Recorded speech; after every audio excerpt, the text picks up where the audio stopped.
Welcome to the Kelly Cardenas podcast, where attitude is everything. We have been talking. I had to stop this young man that's across from me. I had to stop you because I was saying, let's record right now. And you were just, we were connecting.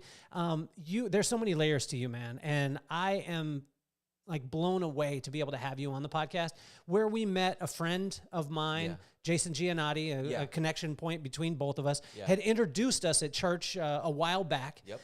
And then you had invited me to come and speak at the college there with the Daybreak Church.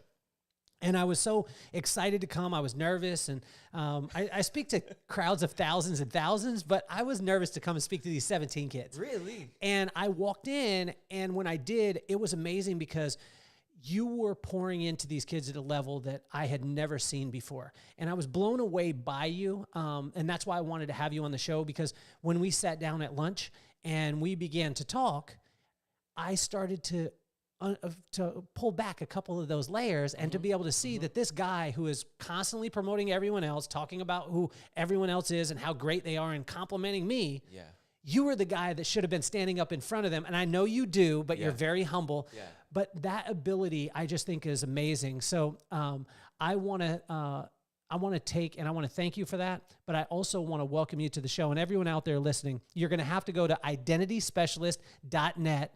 He is going to, it's his blog, and he is going to commit. Which I haven't written much lately. That's what I'm saying, Lem. But there's a lot of good stuff in there still. But Dr. Lem Usita. Yes, I sir. said it right. Yes, sir. Okay, I murdered it earlier. No. But Dr. Lem Usita is going to help you to understand not only your identity from the outside, but what is causing it. He was just breaking me down just a second ago, and I'm so interested to this. So let's go right to it. I want to, again, welcome you to the show, but I want to say thank you. Thank you for having me on the show. It's been really fun to listen and just kind of see what it is that you're about, and like the way that you ask questions and interact with guests. Like, I'm really excited to be here. So thank you for having me. Well, I thank you, man. And so identityspecialist.net. I want everyone out there to go to the website, because this is going to force Lem to be pouring in. To write more. Yeah. To write more, to share more. But break down the podcast then, the way that you were. What did you get from it when you started listening from the doctor's side? Yeah. How were you breaking this down, and what did you see? So like I was telling you, like I have been studying identity. I've been focusing on how you create and shape identity. Like if you look at the blog, it'll say, well, that's exactly what it'll say: identity specialist, creating and shaping identities. And there are so many ways to create and shape identities. But the thing that we were just talking about is there is a connection between what's happening on the inside and what you're seeing on the outside. And you can trace back either from the inside out or the outside in. You can trace back to see what truly is happening on the inside, whether you're telling the truth, whether you're lying. And even if you're lying on the outside, that still tells me something true about what's happening on the inside. So one of the ways that I explain it, the focus of my doctoral dissertation was adolescent identity formation in online space. So how does... Hold on.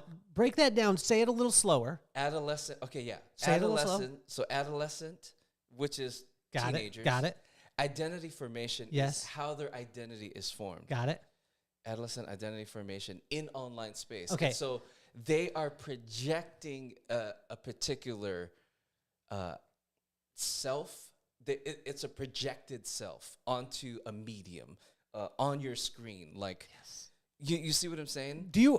This is the reason why I wanted to have you on the show, because this is so, like, today, this information today, need every single parent. I want you to stop. If you're listening right now, I want you to stop. I want you to pause it. I want you to share this before you even listen to it. I want you to share this with every person who's a parent. I want you to share this with every teenager, because Lem is working with teenagers and helping them to understand this identity. I mean, this is amazing. Plus, you have to have a really big card, because that is a long title. Say it again. Say it again. Adolescent identity formation in online space. Can you imagine that on a card, on a business card? Let me throw this at you.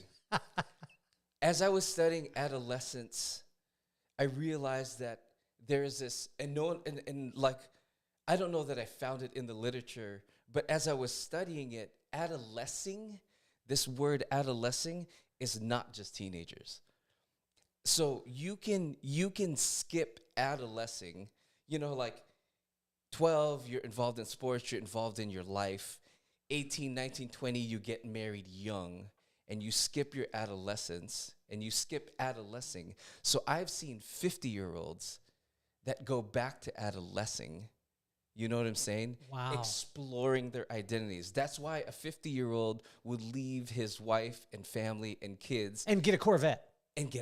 Or find the 20-year-old and go back to adolescing. So when I say adolescent identity formation, I'm not just talking about teenagers.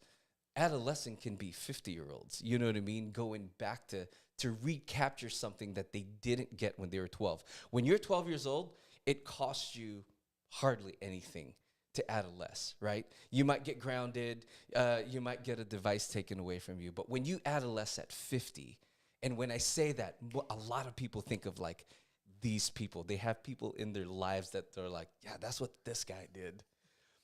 But that's it. Everyone has to go through adolescence. And some people delay adolescence till they're 50. And when you go later in life, it costs you everything. It costs you your house. It costs you your life. It might cost you your career if you don't adolesce. So this adolescence thing is not just teenagers. You know How can we learn to adolesce now then? Like, I mean, because I was joking about the Corvette. For all my Corvette drivers out there, I love you, but honestly, like if you're 50 and you just got the Corvette, you know I'm talking to you. Now, but that's an identity process. Okay, and also the long hair in the back, right? So they grow their long hair in the back. They get the skinny sunglasses from the gas station, right? And they hop in the Corvette and they think everything's going to be cool. They're adolescing at this time. Yeah, everything forms. You know what I'm saying? And so you can develop and be an adult and be super mature in your professional life. Got it. But then like in maybe your finances, which is something you preach. You know what I mean? Like you can grow professionally, but like be an adolescent in your finances. So then you have programs to help people mature and develop in that area. Or you can do it in your professional life, but not in your family, or not in your thought life, or not in your psychology, you name it. Like all of it is connected. You know what I mean?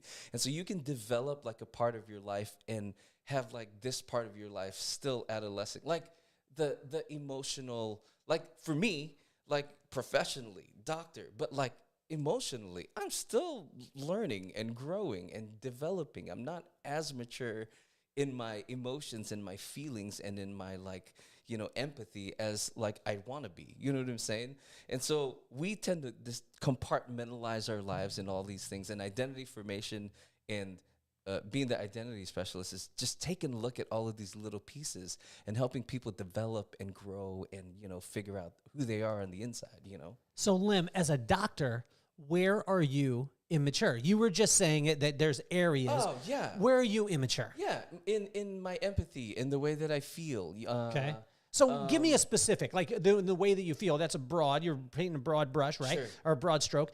Tell me a specific where, like I'm immature in most ways. When you were talking about the financial part of it, that I'm teaching people from all of my bonehead mistakes. I've left millions of dollars on the table, and therefore I'm like, please don't do this. Don't follow my lead. Let's go this way. Right.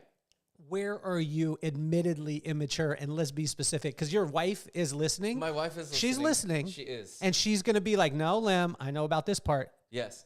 Let me choose my words carefully. So the things that I've worked through, Okay.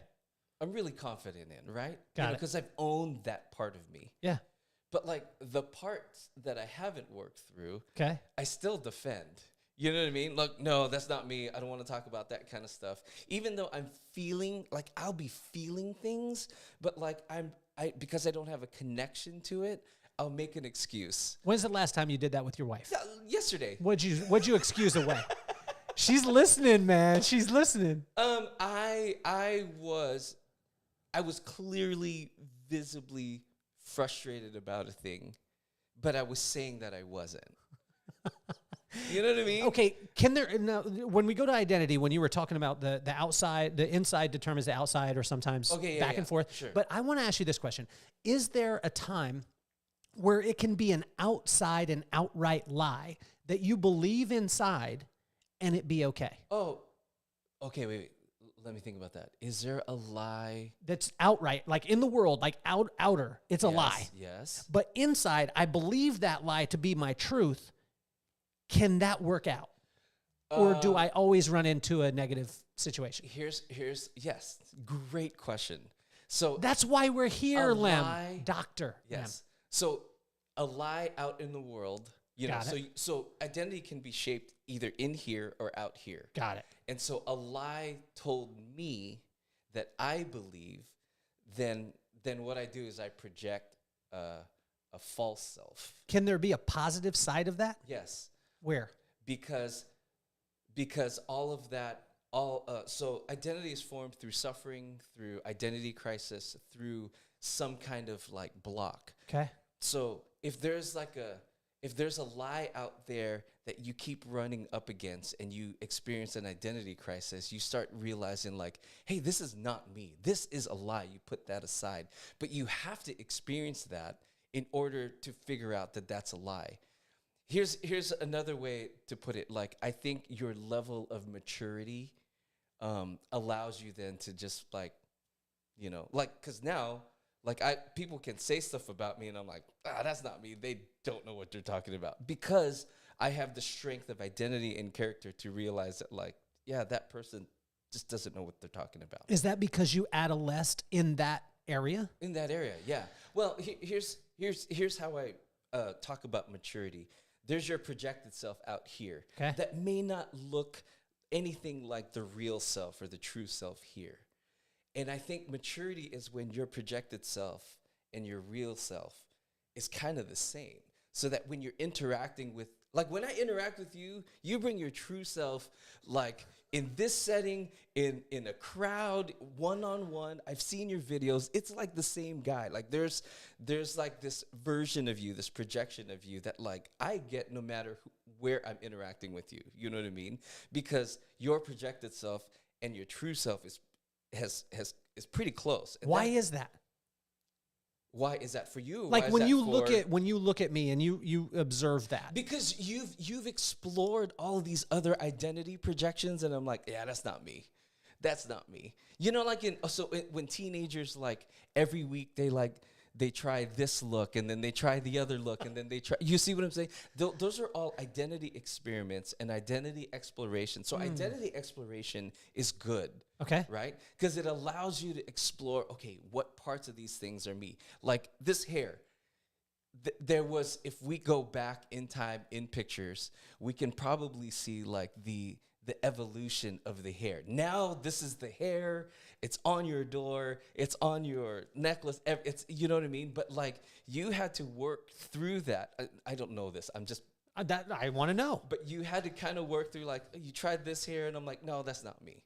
You tried this. No, that's not me. And then, but like each one of those iterations gets you to this. And so the same with identity, the same with your teenager trying to figure out like the grunge look, or, you know, looking like I have all the 80s, like, I don't know what the preppies, you know what I mean? Yeah, like yeah. I have all the like terms from when I was in like college. like the emo, emo time. But they, you know, like, so they can explore different kinds of music and different kinds of hair and different kinds of shoes, and all of that is an expression of something that's happening on the inside. But as you try stuff out, you're like, that worked for me then, but like, no, I'm not doing this. And then, but it leads you to like the next thing. So clothes, shoes, emotions, love, your sense of self, your character, it's all the same. You try stuff out, you're like, that doesn't work for me. And then you iterate, you make better, you change. But here's the deal. Sometimes people get stuck in their exploration. Why? Because it's comfortable, because they don't want to grow, because they're lazy, you know. So identity is a balance of exploring and committing. So exploration and commitment. You explore these identity expressions, and you take the things that work for you, that shape, you know, that are you. You know what I mean? And then you commit to that. This is who I am. This hair is who I am. How does a kid get out of that though? Because a lot of times what I see, I deal with a lot of young kids, and you do too. Yeah. And I'll meet a kid at 19 years old and they'll say, I can't do that because that's not who I am. And I'm thinking, at 19, like, you're limiting yourself. It's not who they are yet. How can we encourage them that I see you, I hear you? Great. You guide exploration. Okay, how? You guide exploration, and then you encourage commitment. Okay, and so, but stop right there, because that one is gold. Yeah. Okay. I'm talking to the parents out there, because all the parents that have the kid that went to Hot Topic, dyed their hair black, and has the I hate my dad bangs. You guys know the one that I'm talking about. Exactly. That parent is in that. The kid has dog chains on, huge pants. They go to, they just peer through their bangs. How do we encourage and then help with the commitment part? Okay. You said? What was the two? So as a parent, you look at that. Okay, but let's talk to that specific. Okay, your kid is shopping at Hot Topic. We just came out of Hot Topic. Yeah. They got the Slipknot T-shirt on. Yeah. They don't even listen to Slipknot. Yeah. They got the bangs that they're peering through that they don't like their parents. Yes. Okay. They've got the dog chain on, or dog collar. Talk to them. Talk to the parent or to the kid? Talk to the parent, but we're walking out of Hot Topic. Like, let's scene real quick. Close your eyes real quick. Yeah. We're in Carlsbad Mall. Yep. And we just came out of Hot Topic. Yep. You're with that parent, and the parent is thinking, why does my beautiful child do this? Talk to the parent. Listen to what they're saying. To the chains jingling off their jeans? Yes, but don't listen to the chains, but listen to the heart. Ooh. Because the chains jingling and the shirt with Slipknot on it and the bangs and the color and the dark, all of that, listen to what their heart is saying. What is their heart saying? Their heart, I don't know. Every kid's different. We met at church. It's hard to have these conversations without bringing in the Bible. We can. You can talk about anything, man. Out of the good that a person stores in his heart comes out good things, and out of the evil that a person stores in his heart comes out evil things. Ooh. And out of the abundance of the heart, you wear on yourself. Out of the abundance of the heart, the mouth speaks. Out of the abundance of the heart, you post on social media. Ooh. All of this stuff. Say it again. Say it again. All of this stuff represents what's happening in your heart. So parents, listen. What are they saying? They're saying, I need attention. All you're hearing is the jingling of the chains and the fact that they didn't listen to you. But you're not listening to them. They're saying, accept me. They're saying, love me. They're saying, this is a part of my identity expression that I need to work through right now. So love me and meet me here. Should the parent try and wear some of this stuff from? No. Don't do that. I'm just joking, man. Are you suggesting that we never should do that? Because that would embarrass your kid. No, every kid's different. Okay. But so if the parent and the kid have a relationship where listening to the child is wearing the same stuff, for that solidarity or whatever, then it works. You know what I mean? But for most kids, parents, hey, I'm going to override. I'm overriding doctor here. That's the only time I'm ever doing it. If you're 45, 50 years old, 60 years old, please do not buy anything at Hot Topic unless you're buying for your child. Okay. So, but go back to this, because you were just dropping bombs, but you were machine gunning us. Let's go back. Seriously, let's go back. It's just normal for me, right? I know it's normal, but it's not normal for all of us. Yeah. So let's talk about that. So go back to out of the abundance. I'm going to say it slow. Yes. Out of the abundance of the heart. Whatever's in your heart is what you're posting. Stay there and talk about that. Whatever's in your heart. Oh, okay. out of the abundance of the heart, your mouth speaks, is what the verse says. Out of the abundance of the heart, you post words on Facebook. This is what Lem said. This is not in the Bible. For those of you not reading the Bible, we didn't just say a verse, but Dr. Lem just said, from the abundance of your heart. Whatever you put in your heart, you're posting. Is what you're posting. So let me tell you the story. One time I was talking to a friend, and this was in the middle of me writing my dissertation, and I was studying this stuff, and I was talking to him about this stuff, and he goes, when you're done with your dissertation, you got to help me, like, because I'm on Facebook, and he's older. I'm on Facebook. How old is he? Older. How old? Right now, he's in his 60s. Okay. But this was 10 years ago, Okay. right? So he was he's in his 50s. Was he wearing anything from Hot Topic? No, he wasn't. Okay, no, sure. no. Eyeliner, We were anything? just on a hike. Okay. But he said, you're connecting with high school friends, and you're connecting with old, flings and that kind of thing. And he said to me, when you're done, you're going to have to help me with my Facebook crushes. And I said, I can help you now because Facebook is here. Ooh. This is just the portal or the screen to see what's happening here. He's pointing at his heart for those of you listening. Instagram is in your heart. Out of the abundance of your heart, you post there. There's a connection between what you're posting and what you're wearing with what's happening in your heart. Ooh. You see what I'm saying? And so if there's love in your heart, that's what you're going to be posting. And if there's anger in your heart, or if there's hurt in your heart, or if you feel lonely and you're disconnected from X, Y, or Z, you're going to wear the Slipknot shirt to like get attention. You see what I'm saying? So listen to what they're saying. Here's the other thing. Okay, I'm about to throw. Get it. What I'm going to do is we'll go back and edit this, and we're going to just slow it down for a length because it's all bombs. Pow, pow, pow, pow, pow, pow. Because there's so many things. Words create worlds. The words you say creates a world in your mind. So when, as a child, you hear, you're beautiful, you're lovely, right? That creates in their mind a world where they're beautiful or lovely. But if you tell a kid, you're a waste of time, right?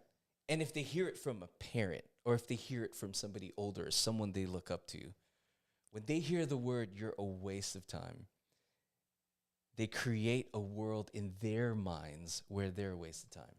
Wow.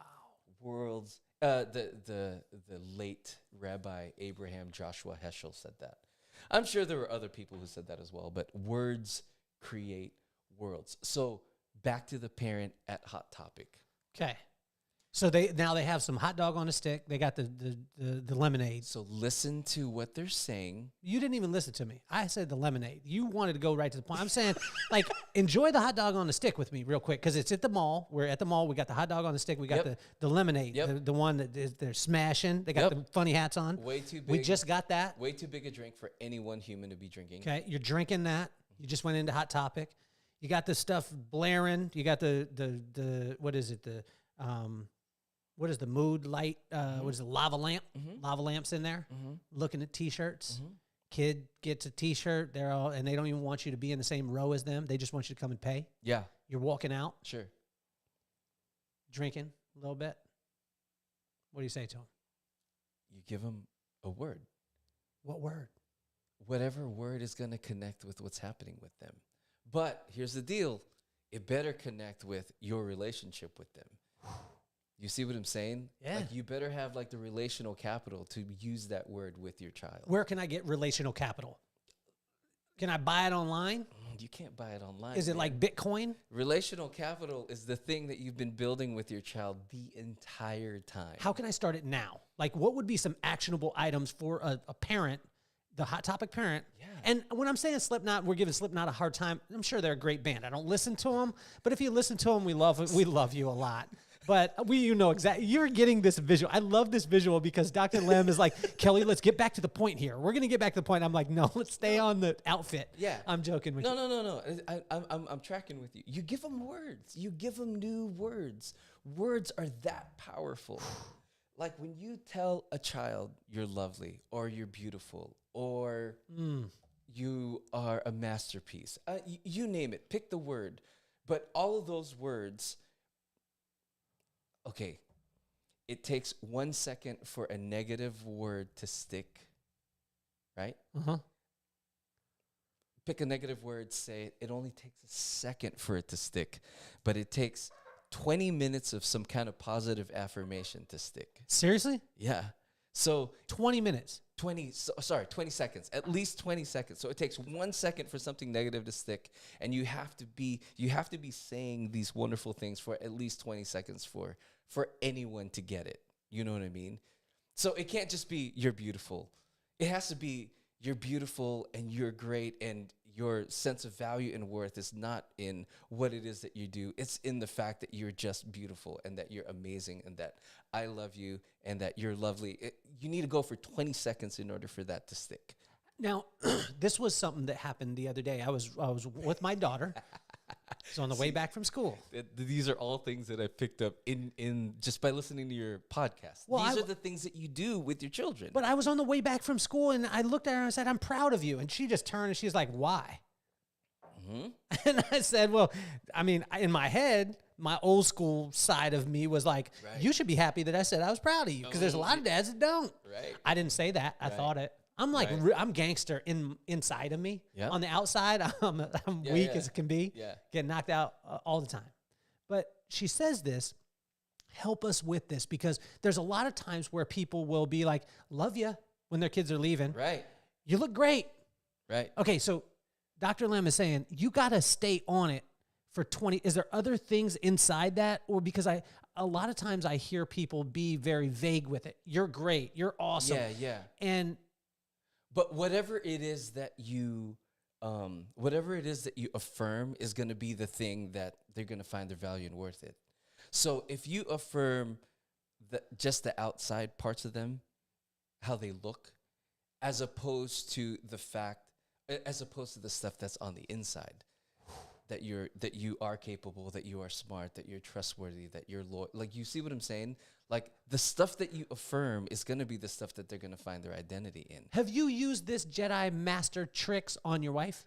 No. You don't? I use it on everybody. Oh, but so you use it on her too? Yes, I do. So use it you'll affirm things that you want to see in the future? Yes, 100%. Because it's the thing. Does she know you're doing it? Now she does. Okay, tell us. I'm not trying to work it. I know you're not manipulating, but I'm saying, like, tell us about something that right now she doesn't know. Mm-hmm. That the reason why I want to give you a specific is, or I want to give you an example. My son Maddox, you've seen him. Yep. Okay. He has one side of his whole head shaved. Mm-hmm. He has a bull logo in the side. Mm-hmm.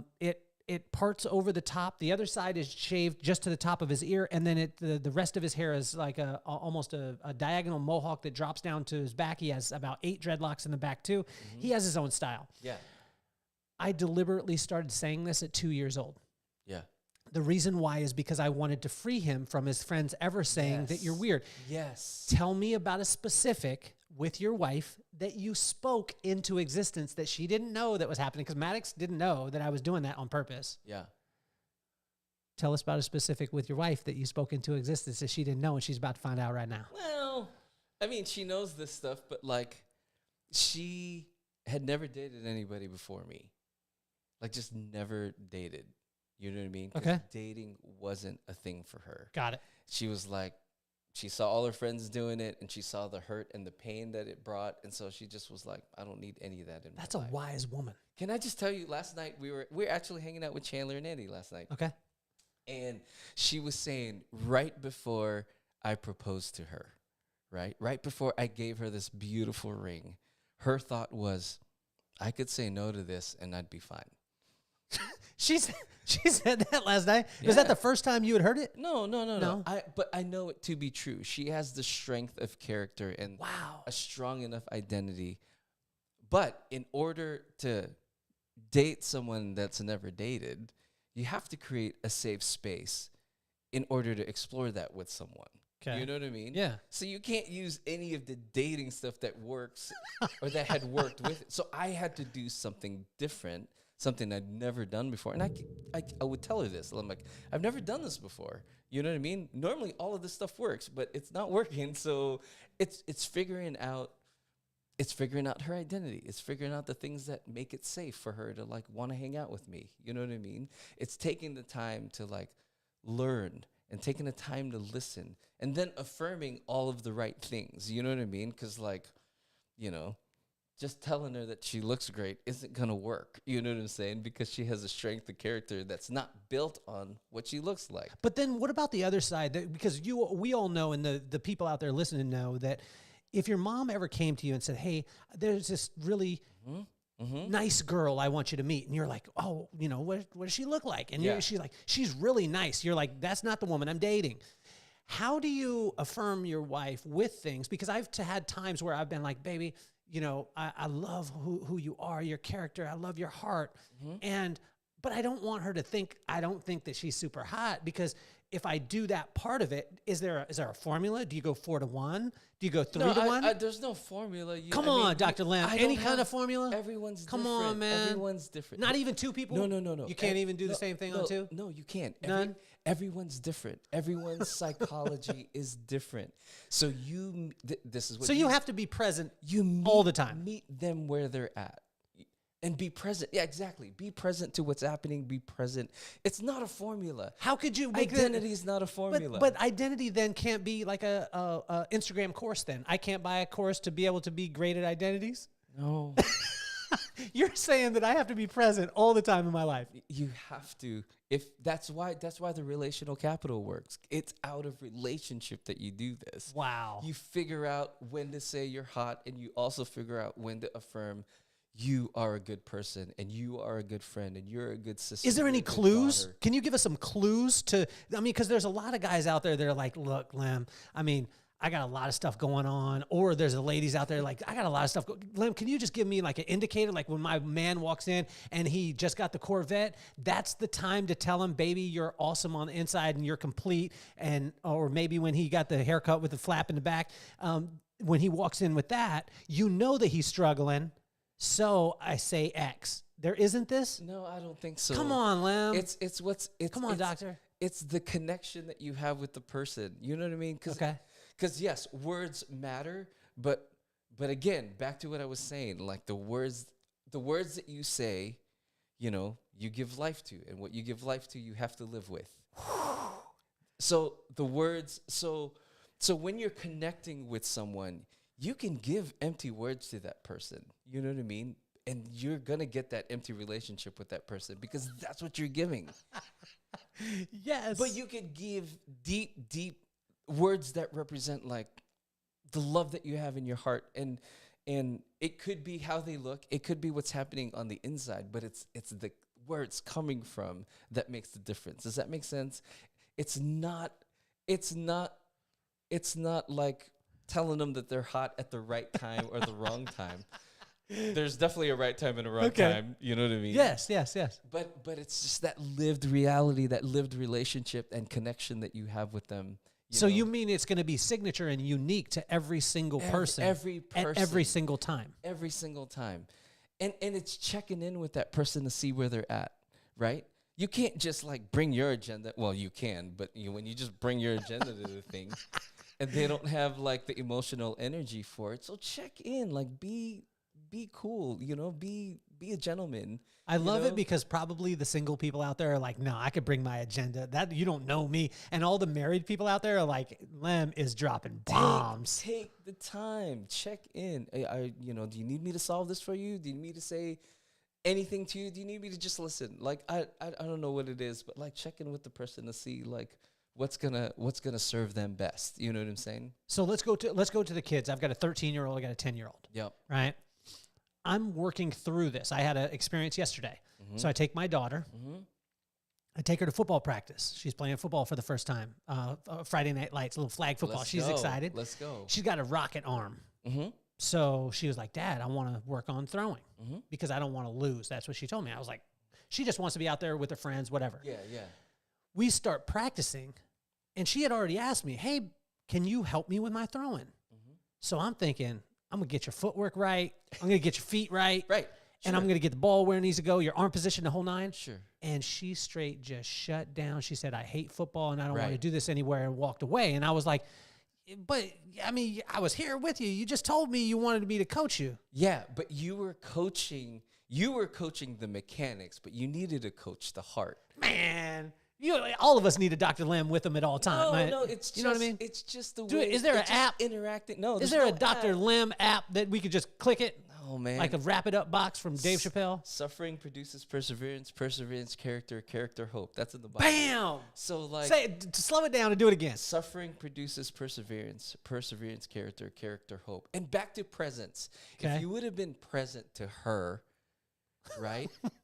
Yes. You brought it up. If you would have been present to her, you wouldn't have been coaching mechanics of throwing. You would have been coaching the heart. Right? And so there's no app. It just takes time.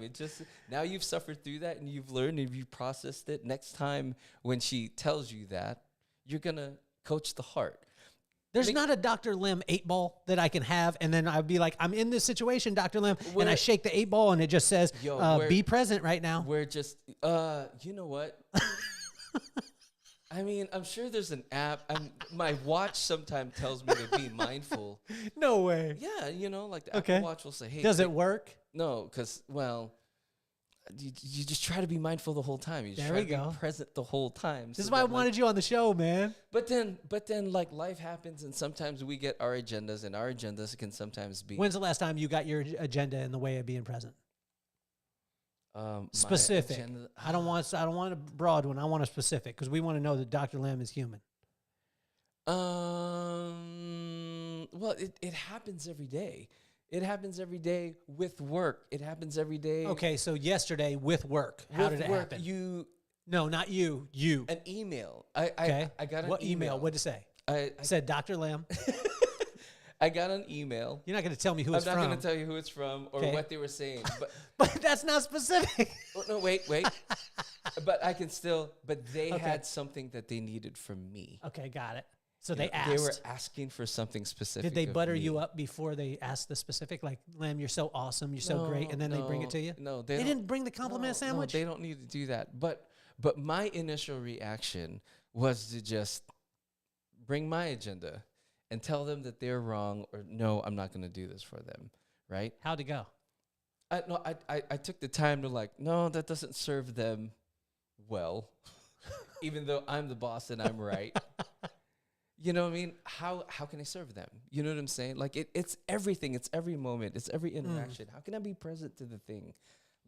And don't get me wrong. I'm saying all of these things. I don't have this all down. You know what I'm saying? Yeah. It's easy to point out. It's always easier to point out in somebody else. Like when you tell the story about helping your daughter throw, it's easy to point that out. But in that situation, I'm doing the same thing. I'm like, no, you do this. This is where your feet need to be. You need to use your hips. You know what I'm saying?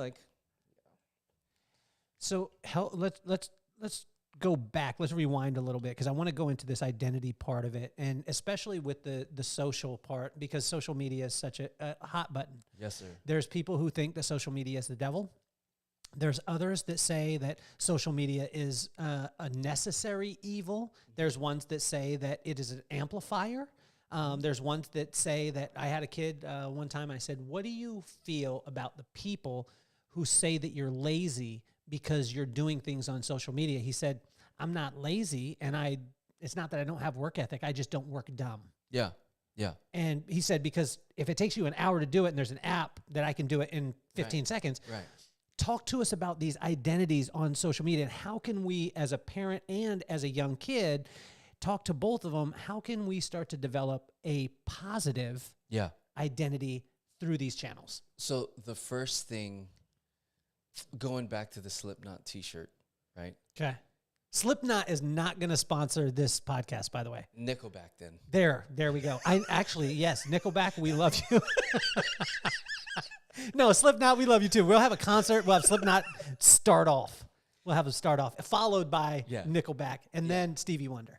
So the things that your students, your teenagers, anyone really, do, the things that they're doing and projecting online on their social media, on their clothes that they're wearing, all of that gives you a glimpse into what's happening on the inside. Just a little glimpse. So I look at the Instagram. Look at the Instagram. Look at the Instagram, and then I want to breathe because sometimes. Be present to it. Be present. So explicitly, they have these words that they're saying, right? Okay. What are they saying implicitly? What are they saying just below the surface, right? Okay.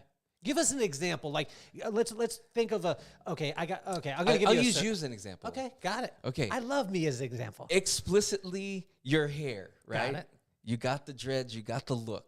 This is what you're saying explicitly. Okay. Implicitly, what are you saying with this hair? What am I saying? You're saying, I don't care what you think about this hair. That's the gangster part of you.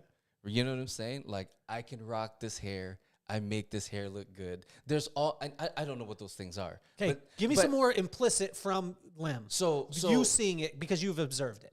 Let's use the social media example. So your kid might say, you know, whatever explicitly they're saying. Okay. Implicitly, what's their heart saying? You know. Okay. So the Slipknot T-shirt is explicit, right? Okay. But the implicit thing is, I'm wearing this because you don't like it. I'm wearing this because you're not giving me attention and I need attention. I'm wearing this because I want to get under your skin. You know, I'm wearing this because even negative attention is better than no attention at all. Wow. You see what I'm saying? Yeah, like, okay. they're explicitly, it's about what they're wearing, but implicitly, they're still saying something. Okay, so what about like, and I've never brought out my phone during a podcast, but I'm going to bring mine out because and it's learning how to look at it and learning how to see it. What are they saying? Okay, so I'm going to go to mine. Let's go. Okay. And I haven't done this in a while. Okay, I used to do this. I'm going to go to mine, and I'm just going to give you, you've got 12 images. Yes, sir. When you look at that, talk to me about implicit and what was the other? Explicit. Explicit is... Everyone thinks of what that you're as saying. negative. Everyone thinks explicit, because we think of explicit lyrics. Yeah, The first time that was NWA, my dad, well, actually the first one was Raising Hell with Run DMC. Shout out to them. Yeah. Want to have Rev Run on the podcast. Yeah. So my dad saw explicit lyrics. He threw that thing away. Yeah. Why is it such a negative when we say explicit, but you're talking about it as a positive, like what we're expressing? I'm using curriculum theory, my education background. So I'm using curriculum theory. So explicit is like, these are the words that you're saying, right? Okay. Explicit is the picture that you posted. Okay. The image, the look, everything that I'm seeing that, like, you know, all the words that I can hear, everything that I'm saying, those are all explicit. Okay. But there's a layer beneath that. Okay. And Dr. Lem is going to break us down because he's looking at my social media right now. There is, okay, I've watched all of these because whenever I see them, I follow you. Whenever I see them, I listen to them, you know. Okay. And what's one that stuck out lately? No, they all stuck out. Okay. Let me tell you something that sticks out implicitly about all of your posts. Okay. They're aggressively positive. Right? Mm-hmm. Because that's a thing. That's your thing. That's something on the inside. And you don't say, I'm about to give you an aggressively positive, like, you know, thing that's going to, like, change your day. You don't explicitly say that. But in your energy, the fact that you're outside, like, you know, like the tone of your voice and, like, the color of your voice and the speed that you're talking, like, you can tell, like, dude, this guy's, like, aggressively positive, so much so that you want us to be feeling exactly what you're feeling. You know what I mean? And so you don't ever say that in any of your posts explicitly, but it's always in every one of your posts implicitly. That's something that you're trying to say. So explicitly, you're having conversations with people on this podcast. Implicitly, you're trying to break down the thing. How did you move from this to this? You know what I mean? How can I take that and infuse that into my children? How can I take that and teach everybody listening out there how to go from down here to up here? Tell me what that thing is. Like, it's, you know what I'm saying? Like, that is what you do. There's another null curriculum. So explicit is the words that you say. Implicit is you're not necessarily saying these words, but you're still saying these things. The null curriculum is you're not saying these things, but it still says something. You know what I mean? So help me with that. Null curriculum. What do you know? Null. How do you spell that? Null. Null. Okay. Because I thought there was a silent K. Yeah. Silent K has always a null. Well, Silent K has always interrupted my learning. Oh, Why is there yeah. a silent K? You're a doctor. You should know this. The English language is so weird, man. There's Okay. just so many things. So it's because it's weird. There's all these rules, and then there's all these things that don't follow the rules. I don't get it. Maybe it's like being present. Maybe? Yeah. Maybe, but see, because I tried to get a rule. I tried to get a course out of Lem on how to be present, and you were like, there isn't one. You just got to be there. I am sure we could break it down. Okay. I'm not there yet. Anyone else out there feeling me on the silent K? I don't know if Yeah. you are, but and the P. Sometimes the P is silent too. We Okay, but go back to the null. Go back to the null. no. We actually, I can think of an example. I got to be careful how I say it because people will be listening to this. When you say, this is an example. When you say we want to do all of these new things, right, to grow, but we're not at the place here yet to do all of those things.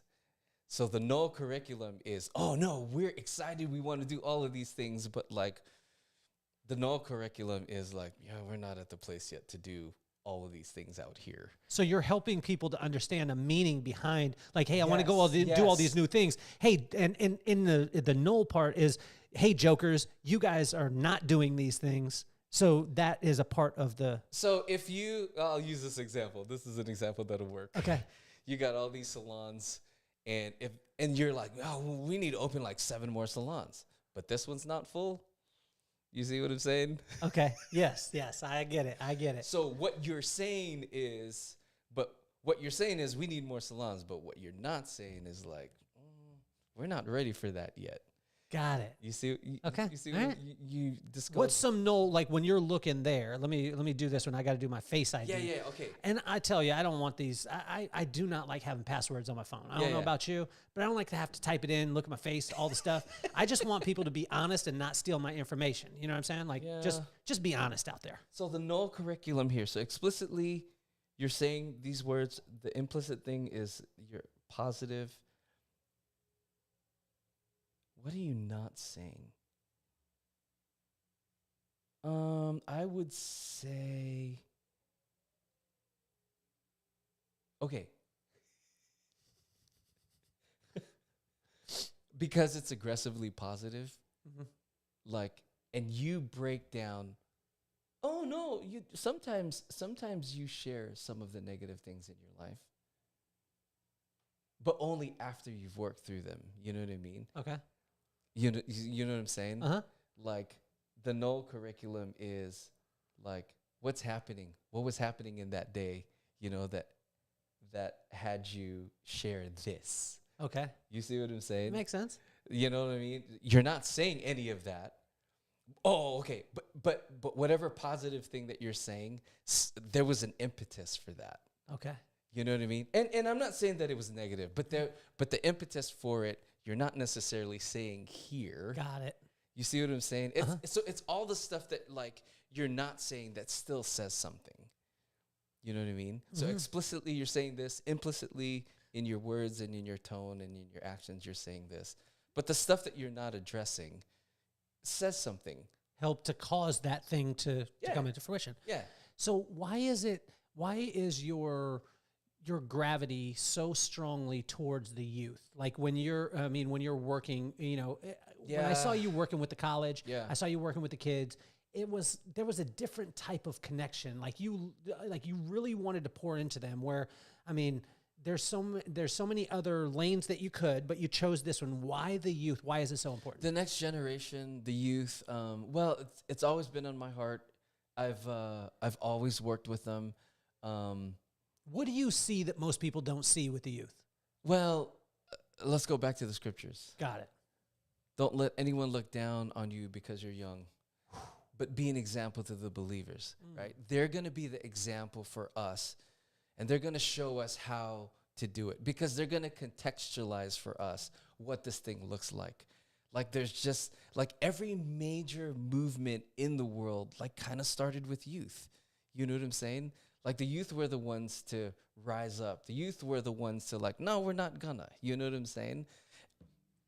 But youth, when I say youth, let's go back to what I was saying about adolescing. It's the youth in someone, right? So it's how the can adolescing in someone? How can a person foster adolescing for their whole life?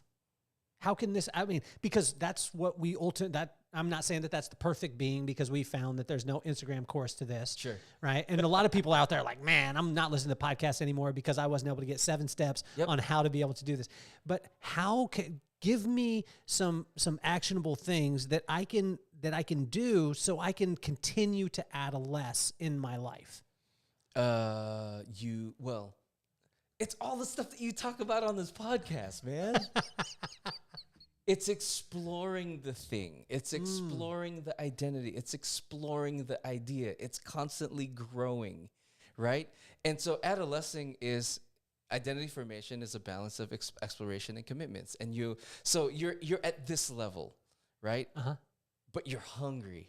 You're hungry. And so like, how do I get to the next level? So you explore the podcast, you explore consulting, you explore all the things. And then like, once you have all this stuff set, you're like, how can I get it to the next thing? That's adolescing. That's like growing and exploring and checking out like the new thing, the next level of the thing. What about the person that's saying, okay, Dr. Lem, I'm with you on like I'm with you in the mall. I'm with you with my kids. I'm with you on all these things. But I got to a point in my life and I just like it. And I just want to be here. Talk to that person about adolescing and the benefits of what their adolescing can do, even when they're in a place of like, I have this routine, I'm comfortable, I'm here, I want to do it. And they're like, I don't need anything. Yeah, I would love them there and encourage them there. You're right where you need to be. They don't need to grow. Some people like want to be in their comfortable. If they don't want that, like I can't force that in someone else. Is there, I mean, there's the sayings that they're all out there that if you're not growing, then you're dying. And if you're not, moving forward, then you're moving backwards. And, these are lies or truths, however you want to take them. Sure. How does a person navigate through those things? Because today there's so much information that we would have thought made our life easier, but a lot of times it creates the paralyzation of people. Yeah. It creates paralysis.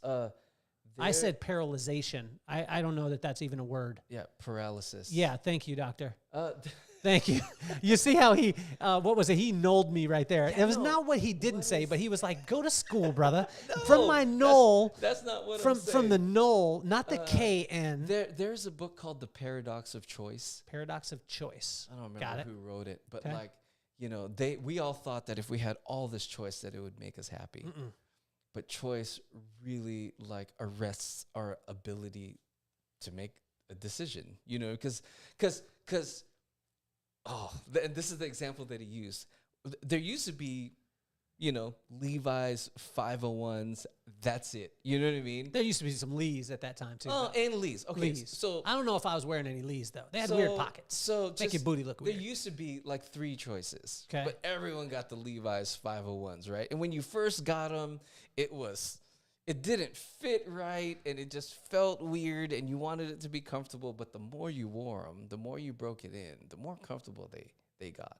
And so now there's hundreds of cuts and colors and all these things. And so when you go out and you spend $120 on your jeans and you get home and you wear them and they don't fit right, you know what I'm saying? Like, you're the one that chose all of that and you're not happy with your choice. I should have got the whatever. Whereas the Levi's 501, like you grew into them and they became comfortable and you became happy because like they became comfortable. You know what I mean? Like it wasn't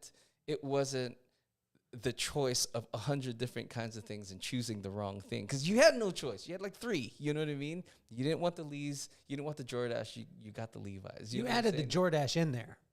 We didn't talk about the Jordache. Did you wear Jordache when you were growing up? I don't know. Lem is wearing, for all of you listening and watching, Lem is wearing Jordache right now. You didn't even say about the Jabots. People were talking about, like, they were thinking in their head, Z Cavarici with the high. I wore those, the high-waisted, like, pleats in your, there should never be pleats in jeans. You know what I mean? I don't care how much you're adolescing. No, but But that got us to the next thing. You see what I'm saying? Man. Like, let's not judge the thing. I want to judge it. You can. That tells me a lot about you. You can judge the thing. Or I just want to judge pleats and jeans. Or you can just look at, like, pleats and jeans was a thing that happened. Okay. And love it. That got you to the next thing. There we go. That got us to where we're at now. So you have to go through the identity crisis. You have to go through the Slipknot t-shirt to get you to wherever you're going. Wherever you're going, where you're at now. If you see it as a process as opposed to like, oh, that's bad, or that's negative. You see what I'm saying? Yeah. Like, you're already judging the thing. But parents, back to the parents. Like, yes. Listen to the heart. Look at the thing for what they're saying. And walk alongside them. You see what I'm saying? Like, that's the thing to get you to the next thing. Talk to the dad, though, that has the daughter that is, her social media is there, and she's dancing half naked on her social media. Yeah, see, this dad is going to be challenged, okay? So, but help him to walk, because as a dad, I'm not one to walk next to that. So this... Now, I'm glad that my daughter's not doing that right now. Whenever I talk about identity and I share some of this stuff... Get it. Dads, parents are like, well, what do I do here on out? Okay. And I was like, that's an easy conversation. The conversation I want to have is, what did you do here before? Bang. You see what I'm saying? Like, all of this stuff got you to this point, back to the whole process. Like, just starting something new without the relationship or the relational capital, or building up your daughter since she was 2 years old and she could understand. Like, if you don't have the foundation of all of this, a new tactic isn't going to change what's already there. Wow. So this is the more interesting conversation to me. Not what you can do from this point on, but what have you done to bolster, to support, to help her grow into who she is. You see what I'm saying? Absolutely. So, like, whenever people ask me that question, I was like, it's this stuff. It's the stuff before that we have to talk about. What do you say to the parents out there that when they say, like, well, I can be as great as I can at home, but they're going to have outside exposure to, friends that maybe their parents didn't do it, and that's going to, so I'm just throwing my hands in the air. What do you say to a parent that says that? Oh man, see, it's everyone's different. Right? But I'm going to throw you a bunch of different scenarios. That's fine. You throw me the scenario. Okay. But then, like, my conversation with that parent is, what's already there? Ooh. Let's start with that. What's already there? Okay. And so then, if you need to build trust with your teenager, if you need to build a relationship with them, because it's easy to just tell them to do this stuff, but like the love and the connection and the relationship, like, I know I say this, but I've worked with enough youth to know that a lot of them just don't have that relationship with their parents. You see what I'm saying? What do you say to the parents who say, like, I love what you're saying, Lem, this hits my heartstrings, but I ain't trying to raise a soft child? Because if I fill them up with love, they're not gonna. There's a harsh world out there, and they've got to be strong, and they've got to be callous, and they got to be all this stuff. And if I just pump them up and tell them that I love them, the world isn't gonna say that. Yeah, but the words, the stuff that you show them is the stuff that, like, you're gonna recreate in them. You know what I mean?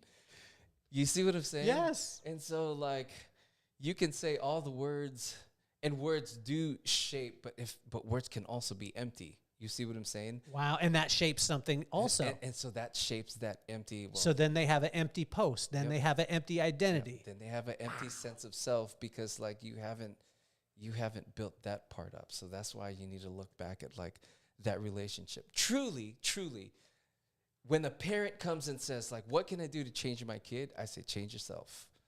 Bam.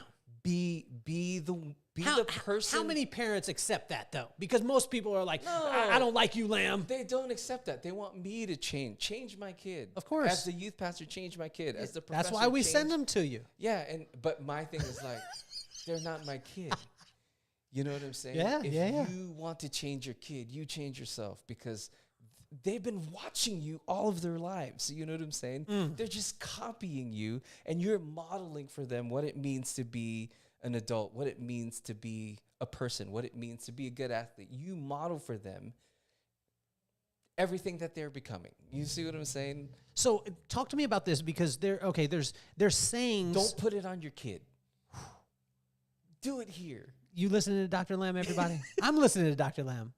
I'm listening to him. He's telling he's telling you that all of you need to change, and I'm fine. That's what he just said. That's what I heard. No, I'm just joking with you. Here's the caveat to all of that.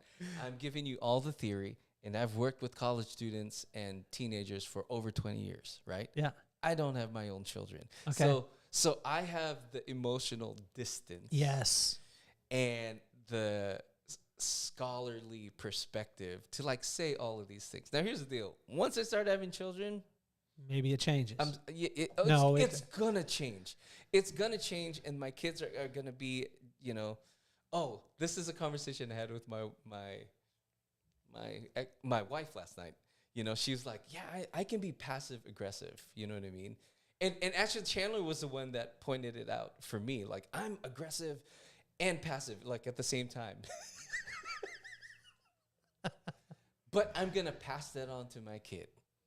If I don't change and if I don't adjust, I'm gonna just pass that on to them. You know what I mean? And so I need to work on me, and I need to develop and grow, and I need to not be that in order, How can a person work on themselves when they've got a job, they've got kids, they've got a wife, they've got a mortgage, they've got all these things, and they can't go to India and find themselves for 6 months? How can a person work on themselves? You do it here. Where? You do it in your heart. How?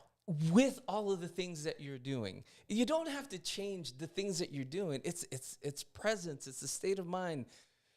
Do I have to cross my legs and and put my fingers up and say Om? Or No, what do I do? Do I do it in the morning? Everyone's different. So some people find it. Can I find meditation, it? Can I find it at work? Yeah, you can. You can. How? You find it in yourself. You take 30 minutes. Oh, sorry, 30 seconds. 30 seconds. All you do is take 30 seconds to stop what it is that you're doing and to connect with your heart. How do I connect with my heart? You can hold your heart. You can hold yourself.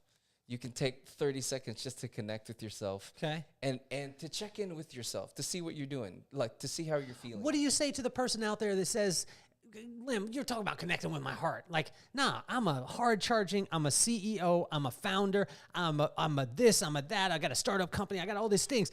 You're telling me to connect with me, like I'm connected with me. If you read all of those leadership books, you're gonna see that any leader that had problems in their leadership wasn't connected to their heart. Pow! You know what I'm saying? Yeah. Like all of the leaders that messed up, had character issues, like cheated, lied, did all those things because they weren't connected to their heart. And so you read all the leadership books, you're going to see heart. You're going to see them talk about vision and passion, and you're going to see them talking about their values. Those are all heart things. Connect to the things that matter. You see what I'm saying? Like, it's there. Like, that's all an excuse. It's just an excuse. Well, I'm too busy. And I'm like, well, you're busy doing all the wrong things. Wow. Because if you spent time checking in with yourself, checking in with your spouse, checking in with your kids, checking in with your heart, the work, the business, all of that will be different. It'll be connected. So similar question I had for Chandler where, so a lot of people now, I mean, and I've been a systems guy. And we created a company based off systems, broke it down to the lowest common denominator where a person knew where to stand, how to do all the stuff. How does a person, when you're saying that, connect? And then a person is like, okay, cool. I'm going to take 30 seconds. I'm going to breathe. I'm going to connect. How do you keep yourself from your routine becoming the thing that you're focused on as opposed to the reason why you're doing it in the first place? How does one do that? Because I watch it all the time, right? Yeah. A person is like, listens to Dr. Lem, and they say, hug myself, and then they're like, write it down, put it as part of your planner. And then they say, Lem, their wife comes in and has a challenge. And they're like, get out of here, I'm connecting with me. So they're so locked into Okay. Help me. Okay. Help me. Your worldview is the story that you're telling to yourself, right? Your worldview is the story, the narrative that you tell yourself. So if your narrative is, I got to do all of these things in order to be successful, you were talking about that in your podcast. What does success look like? Whatever your narrative is about success is the thing that matters to you, is the thing that you're going to do. But if the thing that matters to you is your family, is your heart, is your children, is your future, all of that other stuff is going to get filtered through the stuff that really matters. You see what I'm saying? Yes. So your worldview, the story that you're telling yourself, like that's the stuff that's going to matter to you. And so like for those of you that are chasing the success, chasing the position, that's the story you're telling yourself, right? That's the stuff that matters, right? And so that's what you're going to choose. And so your kids are going to suffer, your marriage is going to suffer. And ultimately then when things happen in business and things happen in the world and, things happening out in the world that jacks gas prices up, like messes up your business, then you've lost it, right? Because back to identity, because your identity is in that. You see what I'm saying? So like when you put your whole identity in the thing that you're chasing, like that's what you're saying. Like this is the thing that I got to do. When your identity is in that, when that's gone, like it's all dependent on that. Right? But when your identity is in the thing that matters, love, your children, yourself, your growth, like it doesn't matter what's happening out in the world as long as you have these things, like you're going to be successful. You're going to be connected. You're going to feel the love. But you have to tell yourself that story. Does that make sense? Absolutely. Oh my gosh, this is good stuff. This is why I wanted to have you, man. You are rapid fire. It's amazing to be able to, like, for those of you listening, you could feel the energy, but I'm sitting across from this incredible human being. I can feel like I'm getting blasted with this. This is incredible. But see, these are the conversations that matter, right? Yeah. Like we do not have these conversations. We do not have this connection. We don't have like a table with a cup of water. Like this is the intimacy of the cup, the intimacy of the table where we can have real conversations like this.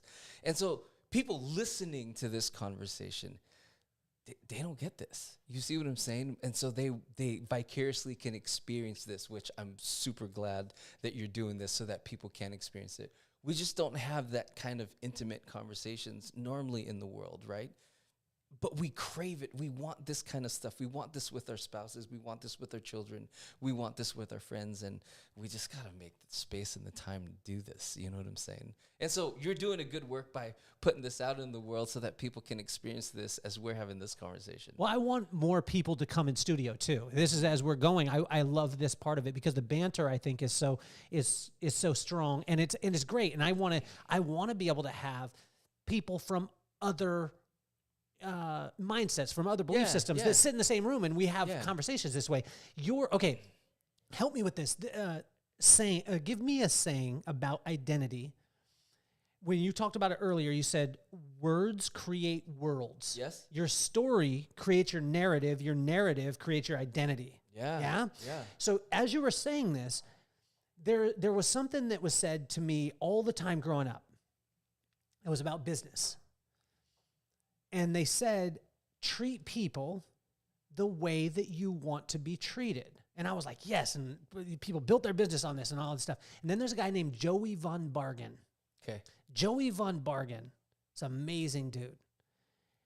Probably one of the best in the food and beverage industry in Las Vegas. And I think all over the country. Joey Von Bargen told me, people have it all wrong. And I said, well, what do you mean? And he said the saying, treat people the way that you want to be treated. And then he stopped. And I was like, yep, you got it. He said, no, treat people the way that they want to be treated and you'll be successful. That's what I'm saying. You meet them where they're at. Okay. Yes. Help me though, because that was something that word created a world. Mm-hmm. Those words created a world of business. Right. And so the business constantly went out and tried to like treat people the way that I want them to treat me. Yeah. And then the people weren't being served and they were wondering, why don't I have customers? Right. What is a saying about identity that is so, when I say wrong, when is so off and is misleading the way that statement was for me in business? Tell me a statement that we hear all the time about identity. Okay. That is off. Yeah. Oh, man. I would say, oh man, there's so many of them. Well, let's start with like 3 then. The false self is still true to you, right? So whatever you're projecting into the world, even if it's a lie, Okay. there's still some truth that's reflected in here. Okay, so the false self. Whenever you're faking it, Uh-huh. whenever you're hiding behind a thing, you're still you're still sharing your truth. So that's a saying that we hear, but tell me a saying that people constantly will say. Oh, you are what you eat. You are. Now, what would be the right part of that? So you are what you eat. My son would be a chicken nugget and some French fries. Yeah, I think you're so much more than that. Mm. You know what I mean? You're always going to be more than the saying. You see what I'm saying? Because we try to break it down to like the thing. You know what I mean? Yeah. Like even what you just said, like there is there's this side of it. You know, you're trying to break down like the practical side of it. You're trying to break down the head side of it. Yeah. But like the heart part we need to connect with. Is There's there always going to be more. Is there any way to, this is a bad word nowadays, but it's the only word that I can think of. Is there a way to trump the heart? Because it seems like the heart will trump the mind. I think. Is there a way to trump the heart? Is there that card that you could play? Because in the mind, like you could be the most cerebral person in the world, right? And like say I'm the most cerebral person, right? So let's switch roles. I'm the doctor today. Yeah. If I'm the doctor and I've been through and I've done my dissertation, I've got my master's, I got my doctorate, and I'm here, but you have a 5th grade education, but your heart is filled with love and you're present with me. You will overcome in this situation. The mind can't overcome the heart. Does that make sense? Yes. Is there something that can overcome the heart? Yes. What? This is what I would say. It's the mind and the heart together, right? We only ever foster the mind. Wow. We only ever foster the mind. Can I give you a little bit of church history? Yes. 1,000 years ago. 1,000. 1,000 years ago, every church had a sanctuary and what they called the cloister or the garden, right? Cloister? The cloister. That's the first time I heard that word. Cloister. Is it with a Y? Cloister. Okay. I was thinking oyster. That's why I said Y. So sometimes you'll go to a church and there'll be a garden next to it, right? Okay. And so churches had the sanctuary or the church like building. Yep. And that's where you develop the disciplines of the mind. Got it. Logic, thinking, you heard somebody talk and you just process through it. And then the way you got it into the heart was you took all the stuff that you learned and you went into the garden to meditate, to pray, to let it cook. You know what I'm saying? And that, so 1,000 years ago, head and heart were together. Anytime you look in the scriptures, anytime you look at the Bible, truth is always connected or embodied in something. You speak the truth in love, right? Grace and truth. It's always heart and mind. But I think what happened was the cloister, like 800 years ago, went away and became the monasteries because they wanted to separate themselves from what was happening in the city. But what it did was it separated the heart and the mind. And so our educational system is built on developing the mind. This is logic and thinking. But like the character part, the meditation part, we don't teach any of that stuff. And so like we're horrible at our emotions. You see what I'm saying?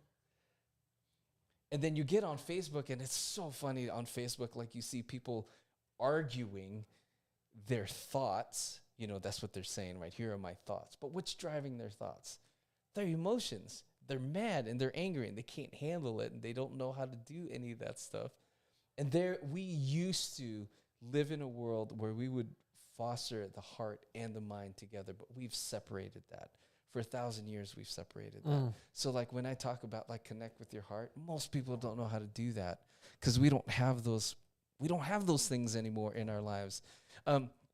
Therapy might be one way of doing it, you know, where you quiet yourself for an hour and have somebody like help you process your heart. Mm-hmm. You see what I'm saying? Like we need to pay people to help us do that now. when you go to the water,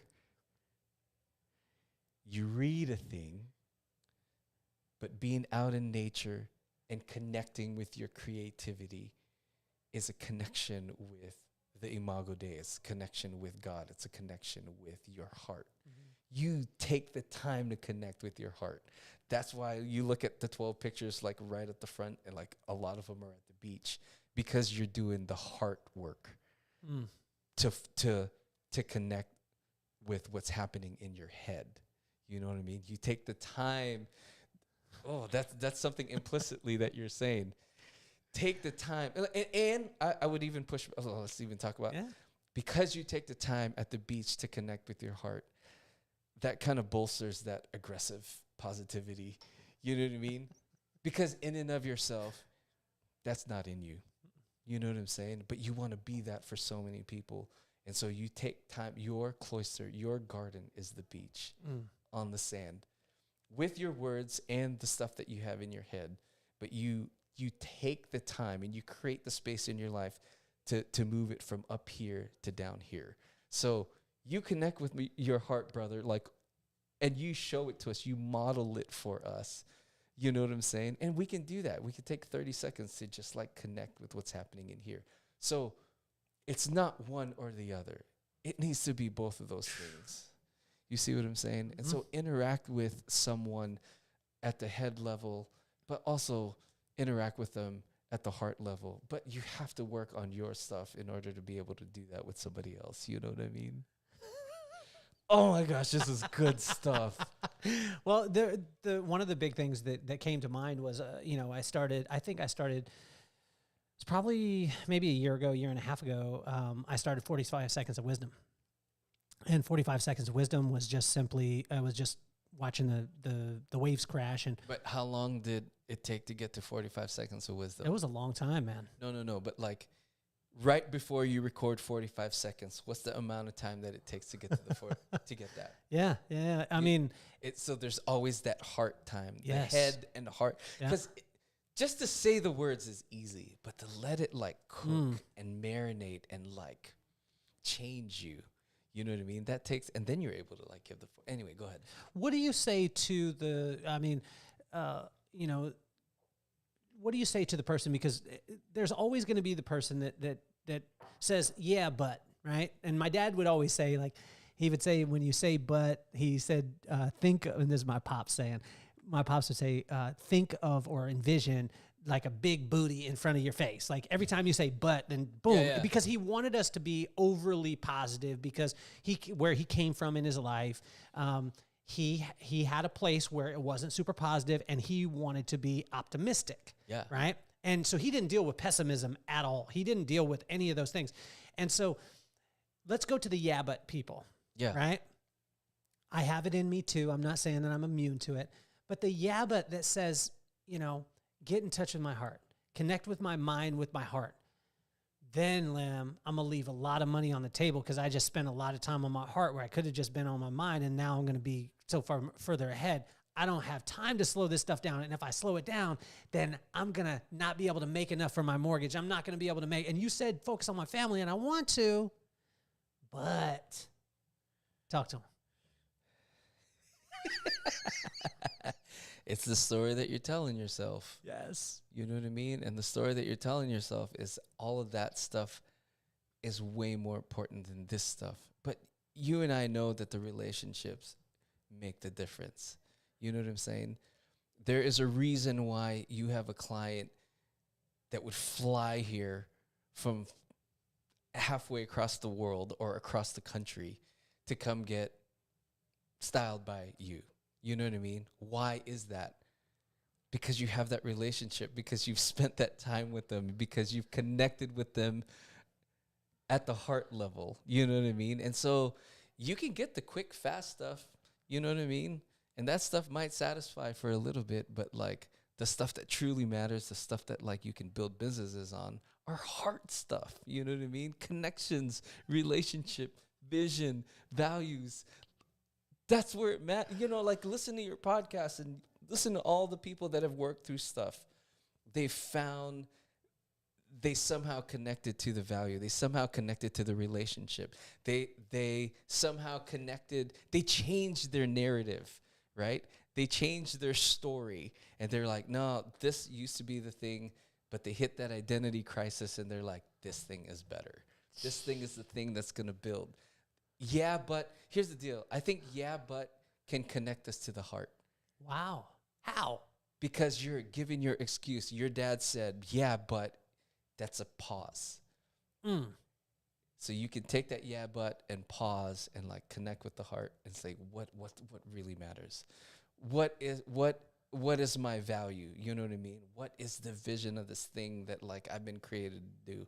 And connect with that. And then when you're doing that, like, you know what I'm saying? Like, it's aggressively positive. I've never said that before. I've never said that about anyone before. But like that takes work. It takes connecting with what's happening here, because you and I know, or I know that like that's not natural or normal for us to be positive. You know what I'm saying? Mm-hmm. Like you said, we want to judge. It takes a lot of work to put that aside and like, no, man, this is it. How can I, what's the other side of that coin? How can I make that positive? How can I make this, you know, a good thing? I don't know, man, just connecting. Yeah, connecting with truth, connecting your head with your heart. Like, it's just the story that you tell yourself, man. This is all coming from a doctor, too, by the way. I hope this is making sense. This is making tons of sense, man. And it's coming from a doctor, so everybody out there, you guys need to listen to it. A thing that I want to tell everyone out there listening to, and I've never said this on the podcast before, Lem, is I actually protect the listeners. And when I say I protect the listeners from people who just do great things, and I protect them to only get to hear and get exposed to great people who happen to do great things. Yeah. Does that make sense? Yeah. And I have had times, and this is the first time I've ever said it.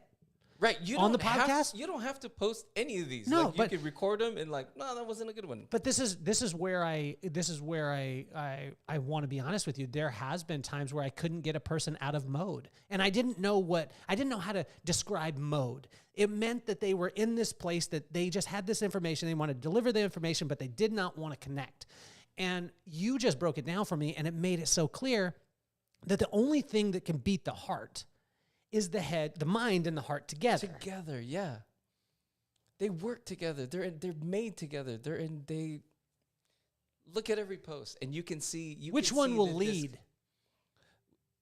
Should you lead with your heart and then grow your mind, or do you put your mind towards your heart? I think we're intricately and extrinsically connected. You know what I mean? How do you know when it's like, and so it's time to work on my mind, or I've built up my heart. My heart is super strong. Now it's time, because there are No. You bring your heart and your mind to all of it. There we go. You see what I'm saying? Yeah. It's not the one or the other. It's not one. You don't lead with your heart and not bring your mind. You lead with your heart with your mind. What about the people that say it's just business? Yeah, you can tie that back in the passion. You can tie that back in the heart. There's a reason why they're doing that. This is not personal.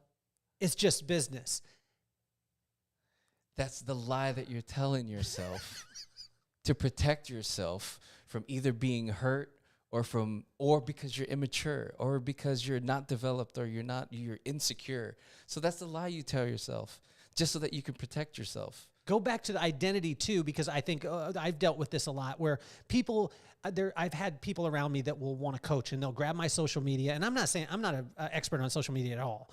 I post what is in my heart. That's all I do. Right. And there's people that will grab me, and I make them so angry, because they're like, you should post at this time, and it should look like this, and all over the place. And I'm like, I want to respect my audience. Yep. But also, I want it to come from my heart, and I do not want to speak unless I'm passionate about that thing. Mm-hmm. And there's times where I'll do videos in the morning, and I'll be trying so hard to get a message out, and God will just be like, dude, shut up. Yeah. Like, it's that you're trying to press it. So help the kid out there that's saying, and because I get a chance to talk to 18 to 24-year-olds all over the country, and that's one sector that I get to speak to. But I always tell them, if you have a business, social media and a personal social media, ask yourself the question, why? Mm-hmm. Help us with this. No, I don't know where you're going with that. The reason why I say it is because if you have a business and you can't connect your personal, who you are, to that business, and it's not a absolute, but then you're disconnected. that's what I'm saying. Yeah, you're disconnected, you know? And back to the thing that I was sharing earlier, we have this projected version of ourselves out here. Got it. And then there's the true self. And honestly, some people, and some, this is it. This is as much security, and this is as much safety that they have in their life, that they need this distance. And I'm okay with that. You know what I mean? It's meeting them where they're at. Got it. And so, like, in their development and in their growth and in their maturity, and, you know, they might be insecure. So, like, a disconnected, you know, expression of that is to save them, to keep themselves safe. And I'm okay with that. You know what I'm saying? I will walk alongside that person and hopefully, like, you know, let's bolster some of their identity and security, and, like, you know, infuse them with new words so that, like, you know, we can maybe get that to come closer. But some people do that to stay safe. You know what I'm saying? And that's okay. How can we start with, like, they say when I heard it recently, which was very encouraging, and then I said it like 3 times, so it became my saying. Yeah. That if you want to write a book, don't start with the first chapter. Start with the first letter. Yeah? Just one letter. Yeah. Because it'll break everything open. If you want to start a podcast, just push record. Yeah.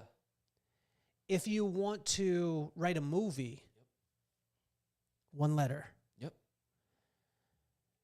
What's the one letter that they could start with to start to encourage others and walk alongside them? The one letter? Like, what's the one letter? Like, if I want to write a book, I have to write, like, if I'm here on my Remarkable pad that you should be sponsoring, Remarkable number 2, I'm showing it to you. Remarkable, holler at your boy. There is no better person on earth. Shout out. Okay, if I want to write a book, it starts like that. Yes, sir. For those of you watching, you can't see my Remarkable digital tablet that writes like paper. Yeah. I wrote a T. Yeah. It's the beginning of my book. What is the beginning of encouraging others and empathy and walking alongside each other? Because a lot of people hear that and they're like, damn, this is a huge process. Where do I start? What is their start? What's their first? What's that little first thing to get them on the road? Oh. Everyone's different.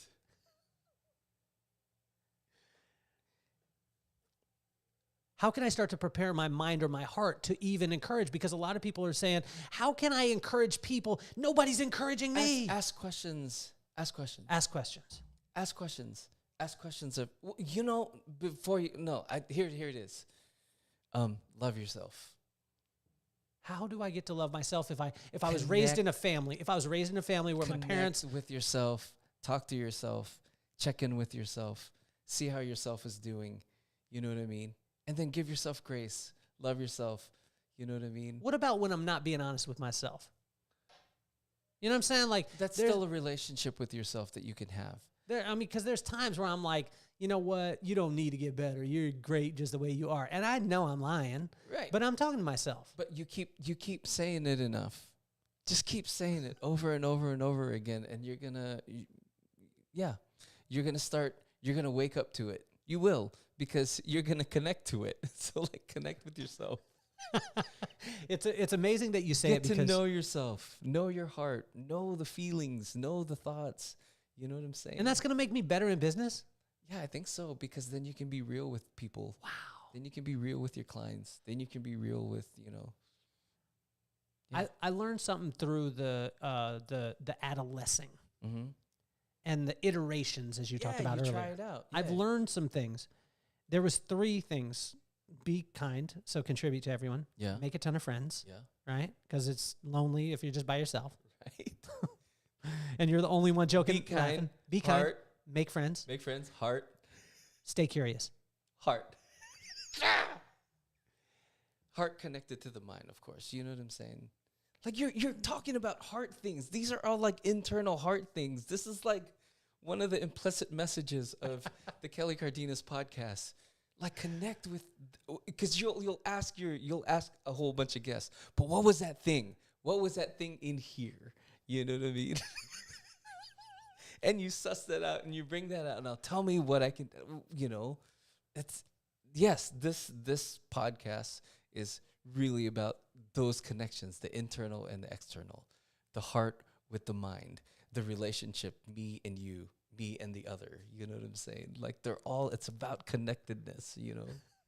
So how you start is connect to the passion, connect to the heart, connect to what it is that you're doing. Like be present to it. Mm. Well, I want to encourage someone out there that hopefully is listening. His name is Will, and Will is my best friend in the world. Been my best friend since the 4th grade. Yeah. And in the last couple of years, he started to paint. Mm-hmm. And it's not his profession. Mm-hmm. He works for the city of Los Angeles and has for almost 20 years. Mm-hmm. High-level executive in that realm. But he just started to paint in his garage. Mm-hmm. And the iterations and the adolescing that I'm seeing in him, the expression is so amazing. So I want to encourage Will, because I've seen the expression of your paintings when you first start off, and I see them now. And they're getting better and better and better. Mm-hmm. And I just keep encouraging on those things. Yeah. What would your words be for Will? Your creativity, right? Mm-hmm. For me, and I've been doing a lot of thinking about this lately. I love that this is what you asked. Creativity for me connects with the Imago Dei, the image of God. Because God, what did God do in Genesis 1? He created. What is the best? Oh, well, there's this book. It doesn't matter. But I was reading this book, and the author was saying that like God made man in his image. God created a selfie. God was the first one that did it. If our grandparents had front-facing cameras, like there's something innate in us to create our image. You see what I'm saying? Yes. And God created the first thing. He created all these things, and then he created man in his image. He created a selfie. And look throughout history, like ancient Egypt, you look through the Renaissance, you look through all of those. Like if someone had the ability to create their image, they did it on a painting, on a wall. So this creativity, you know, Will's creativity, connecting to his creativity is a connection to God.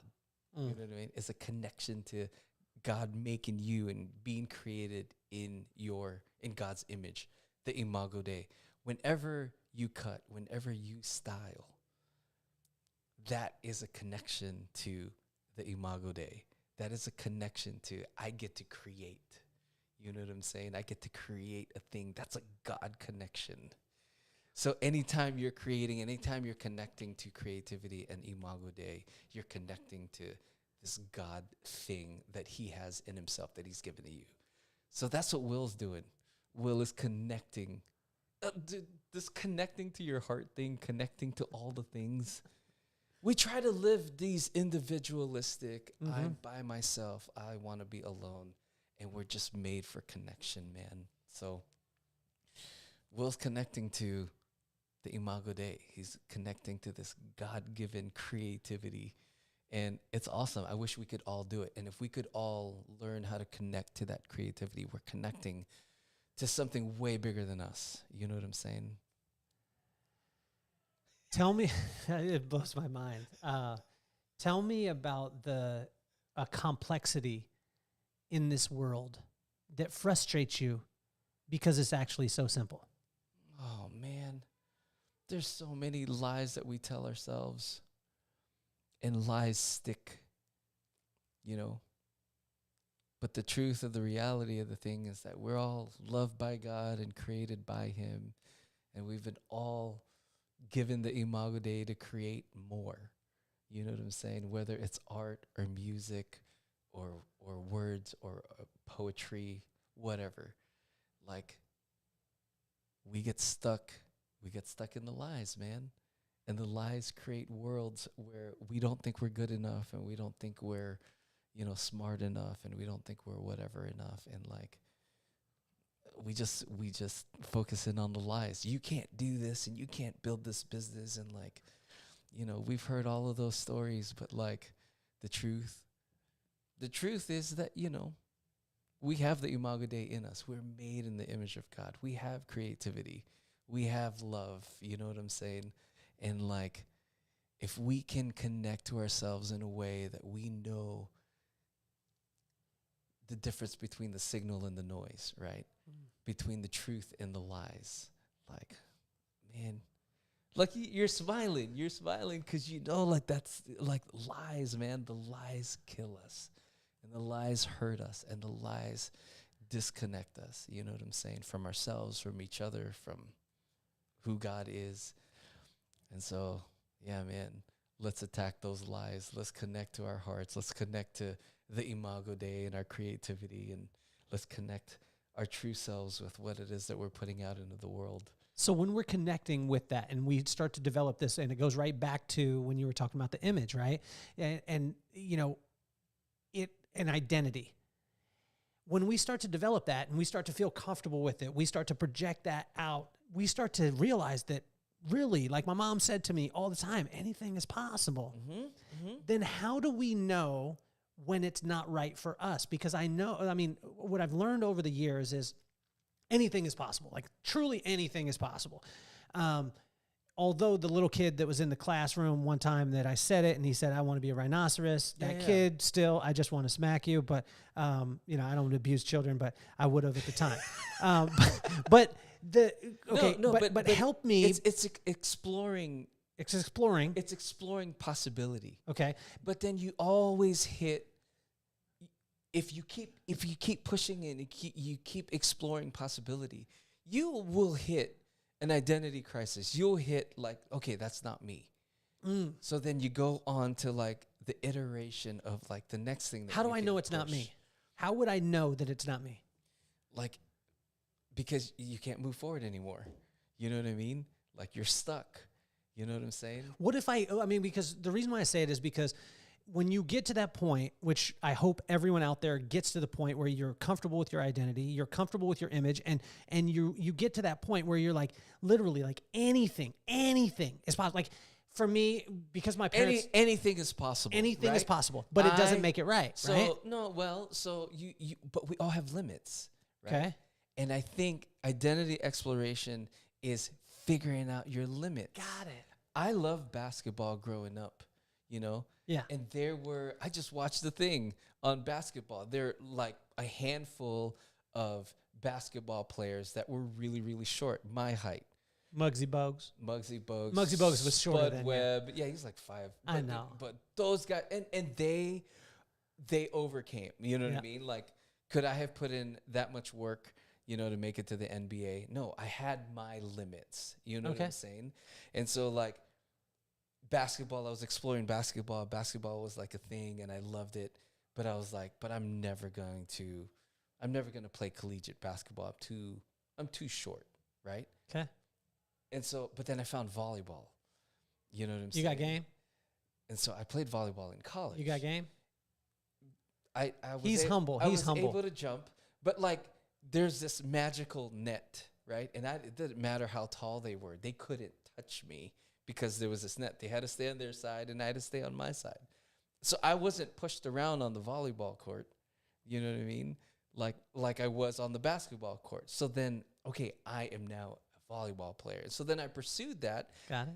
But you see what I'm saying? So it's not like one is right or wrong. I just hit my limit with basketball. And I wasn't able to play college basketball, but I was able to play college volleyball because my limit's short, and I'm not super strong, but I could jump. And I learned how to hit. What kind of vertical you got? Oh, I was hang on the rim. I'm 5'8", and I could barely touch 7 feet, but I was able to hang on the rim. But if you can spike the ball in someone's face, you know what I'm saying? Like, you own them all day because then they just start blocking their face. So you just learn. You just figure out, you know what I'm saying? And but what about the thing that is possible for you that, I mean, say But, for but instance, you don't know what's possible until you hit your limits. okay, so You see what I'm saying? but what I'm saying is like, okay, if I told my wife this, I said, I was talking about construction, and I said, with construction, there's two things that need to happen that would make you the most successful of all time. Number one, communicate. Okay. Number two, be on time. Okay. Okay. If you're not going to be on time, then communicate. Right. Those two things. Now, you'd have to be a good craftsman. You have to be able to do those things. And I told my wife, I said, honestly, as in construction or in remodeling or whatever it was, I have friends who are the best at what they do as far as a craftsman, and they have communication, and they stay on time. One of the guys, Scott Sepulveda, that goes to our church, right? Sepulveda. Yeah. So when I said this to her, she's like, yeah, but that's not your lane. Yeah. I could do it. Yeah. Not that I could do the actual technical work, but I could coordinate it. If I can do it, how do I decipher if I should be going down that lane? You explore it. You try. You try until you hit The barrier. Yeah. What about the people who said I hit a barrier and then I just pushed through? Well, they pushed through, but it was an iteration of the thing. Got it. You see what I'm saying? Got it. Yes, you pushed through, but the barrier gave you insight into this is not the lane. Let's move it a little bit so that you can keep going. You see what I'm saying? Mm-hmm. So it's an iterative process, right? You're growing. And if you have that growth mindset and and you're hungry, like you're gonna keep pushing forward, right? Yeah. And so like you explore it until you hit like, okay, I can't do this, or this is my And thing. you check your heart in it. You check your heart, and then you either adjust and you break through. The breakthrough is, like my height, and I didn't have the drive to make it. You know what I'm saying? Like no matter how much I love basketball, like I couldn't break through that, right? Uh-huh. But I adjusted, and I found something else that worked for me. We're all happy that you're in the lane that you are. We are. This is not, again, right. When I was 18, this is not what I thought I would be doing, right?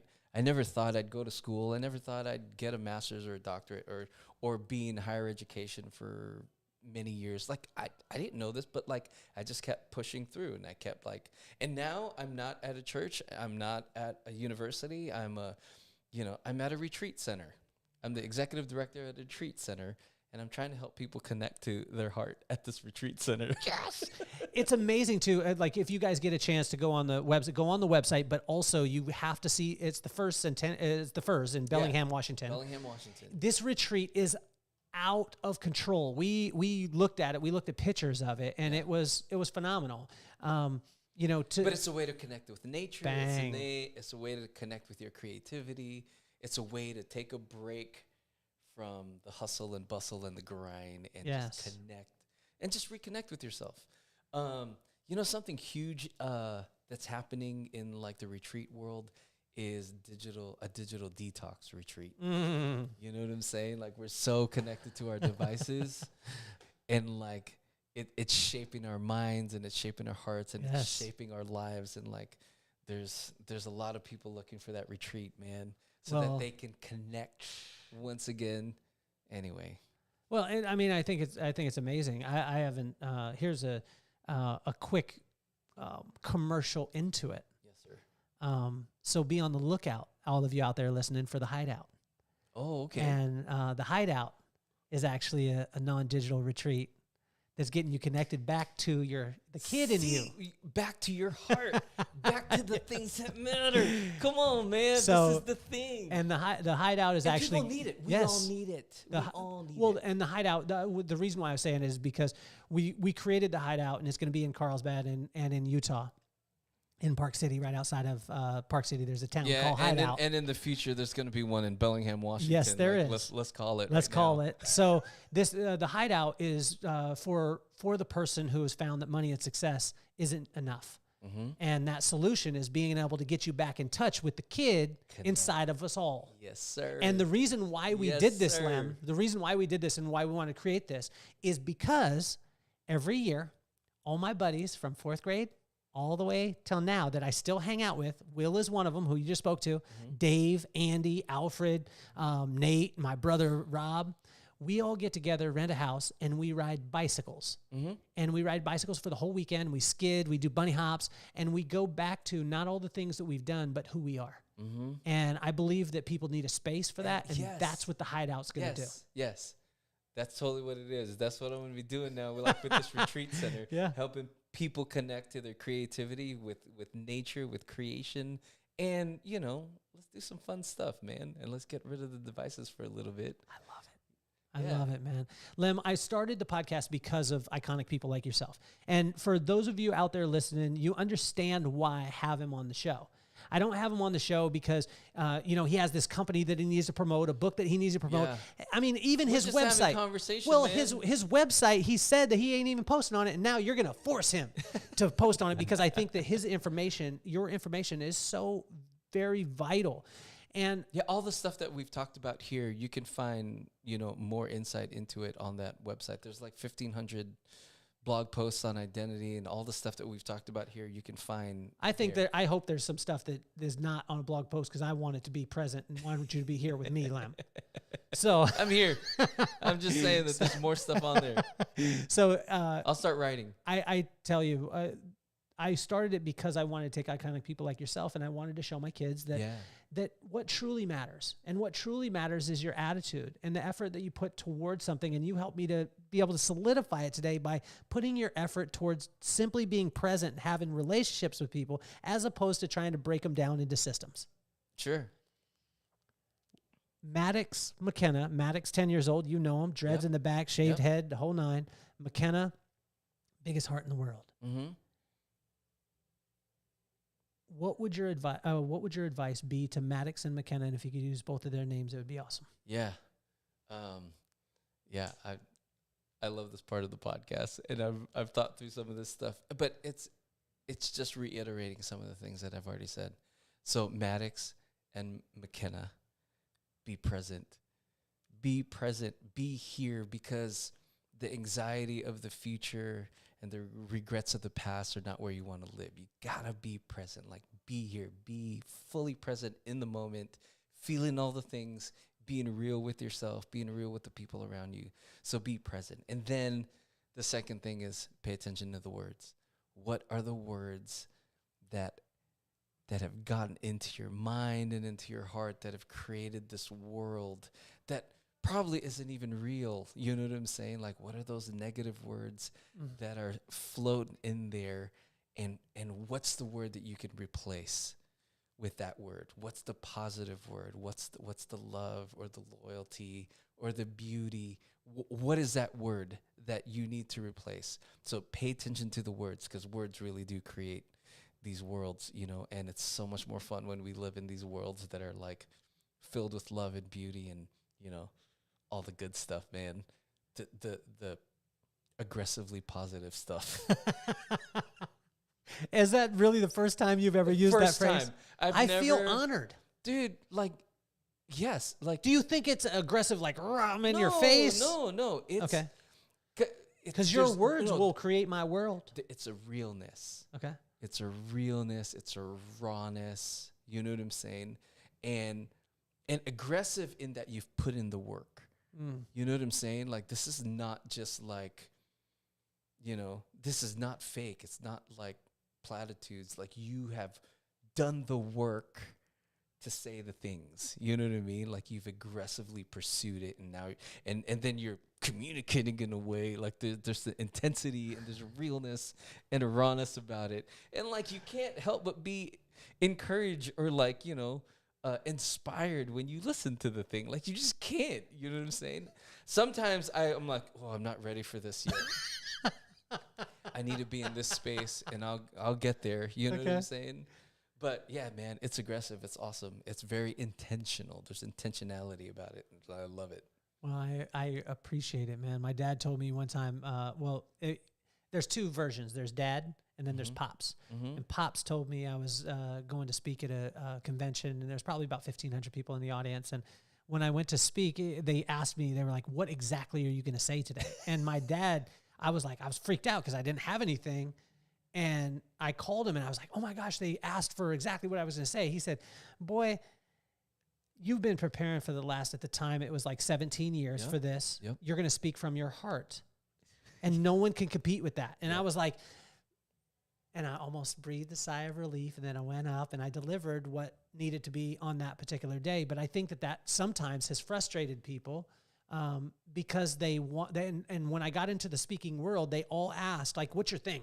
Mm-hmm. What are you going to say? And then when I would do something, they would be like, that's your thing. You need to do that over and over again. And I said, well, I can't do that if it's not the moment. Right. And every crowd has a personality. Every class has a personality. And so it's meeting them where they're at. I love you. But like when you're in tune with your heart and their heart, like that's what you do. That's what we do as speakers, right? Yeah. Well, it was that way with the college when I came in. I had something else completely planned for the college, and then I came in and feeling the people in the place and feeling what you had done with these amazing young people. There was a different message that needed to come, which I think was amazing. What would you like the listeners to know about Lem? About me? I'm in process. Meet me where I'm at. You know what I mean? I'm learning how to love myself. I'm learning how to give myself grace. We're all in process. It's not a good thing or a bad thing. I don't see the thing as a positive or negative. It's where I'm at. You know what I mean? Yeah. So like, give me grace. I give myself grace. I'm learning how to give myself grace. I'm learning how to love myself, and like, do the same for yourself. You know what I mean? Be right where you're at, and listen to the narratives and the stories that you're telling yourself. Move forward. Lem is newly married. Married. I'm gonna give him the opportunity. Like last week, newly married. Okay, let's all pray for him. Even if you're not a God-fearing person, pray for this man. Yeah. Talk to your wife right now and tell your wife what she doesn't hear enough from Lem. Krista is her name. Krista. I hope it is, because if you would have said someone else's name, then that marriage wouldn't have lasted past next week. Krista, you make me better. She helps me to connect, not just with her, but with me. You know what I mean? And there's just something about marriage that like points out all those little things that you can't see. You know what I'm saying? And I'm super thankful for that. I'm super grateful that she points out all of those things. And it helps me to be better. So, Krista, thank you. Well, now's the time that you're going to check all the sponsors, click all the links, do all the things that you know you need to do.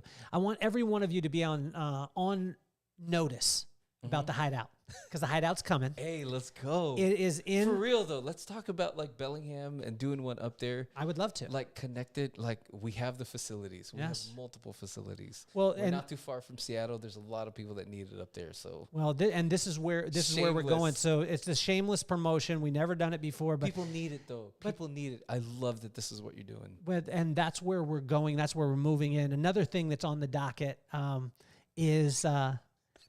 the audiobook, the first audiobook, the 7th chapter just got completed yesterday. All right.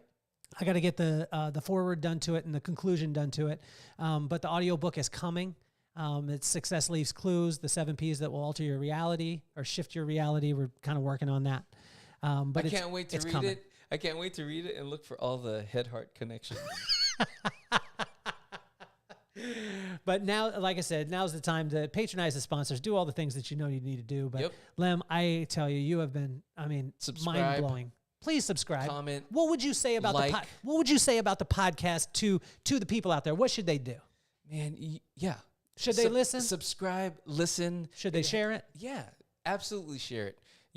Everyone needs a little aggressive, positivity in their lives.